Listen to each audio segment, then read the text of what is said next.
మా జెన్జీ శ్రోతలకి స్వాగతం సుస్వాగతం. ఈరోజు మనం మా జెన్జీ జనరేషన్ ఒక డిప్రెషన్ గురించి మాట్లాడుకోబోతున్నాం.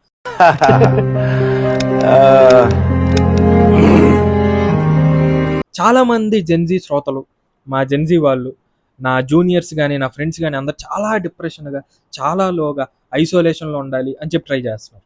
నేను నా నీడ ఇద్దరమే చాలుంటున్నా, రాకూడదు ఇంకెవరైనా. ఎందుకు ఐసోలేషన్, ఎందుకు డిప్రెషన్? మనకు అన్ని థింగ్స్ ఉన్నాయి చుట్టూరు, మనం చేయాలనుకున్నవి చెయ్యొచ్చు.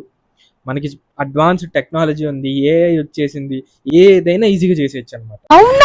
మీకు మన నచ్చింది చేసేయండి.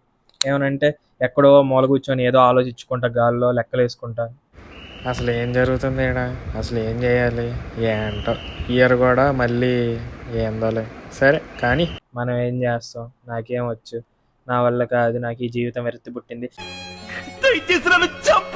ఇలాంటివి మాత్రం చెప్పకండి. ఇలాంటి వాళ్ళని చూస్తే నాకు డైలాగ్ గుర్తొచ్చింది.